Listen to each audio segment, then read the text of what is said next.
வந்து பாத்தீங்கன்னா 6 மணிக்கு மேல சாமியோட நடமாட்டங்கள் இருக்கிறதாகவும் ஊர் மக்கள் சொல்றாங்க. இந்த வழியா போனவங்க நிறைய பேர் அதை வந்து உணர்ந்ததாகவும் சொல்லப்படுது. நம்ம எங்க இருக்கோம்னு பாத்தீங்கன்னா முனையூர் கிராமம். முனையூர் கிராமம். ஐயா பேர் சொல்லுங்க ஐயா.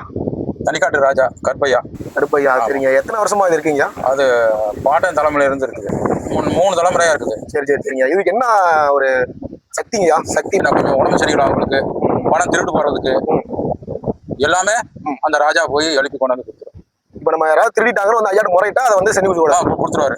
போய் அங்க மிதிக்கிற மிதியே வந்துருவாங்க. ஐயாவுக்கு மேல் குறை இல்லாம இப்படிதான் ஐயா கேட்டாருங்களா? இப்படிதான் இருப்பாரு. இப்படிதான் கேட்டாருங்களா? இப்படிதான் இருப்பாரு. சரிங்க. இந்த கோயில் வளாகத்துல மொத்தம் எத்தனை கோயில் இருக்கு ஐயா? இது மாசு பெரியண்ணே. சரிங்கய்யா.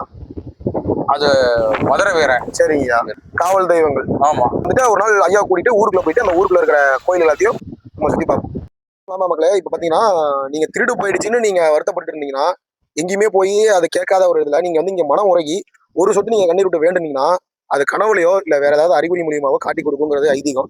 அதுவும் இல்லாம குழந்தை வரம், எங்க போய் நீங்க குழந்தை வரம் கேட்டாலும் அது எப்படின்னு எங்களுக்கு தெரியல. ஆனா இங்க வந்து அது கிட்டத்தட்ட ஒரு 35 நாட்கள் இல்லைன்னா ஒரு 60 நாட்கள்லயே அதை வந்து நிவர்த்தி பண்ணி தரதா, குழந்தை பாக்கியம் கிடைக்கிறதா வேண்டுதல் வச்சு நிறைவேறி அந்த குழந்தைய வந்து இங்க ஆசீர்வாதம் வாங்கிட்டு போனவங்க ஏகப்பட்ட பேர் இருக்குன்னு சொல்றாங்க. நம்ம அடுத்த வீடியோல வந்து ஊருக்குள்ள போயிட்டு அது நிறைவேறினவங்கள்ட்ட ஒரு வார்த்தை கேட்போம். நன்றி, வணக்கம். நன்றி சொல்லியிருக்கேன்.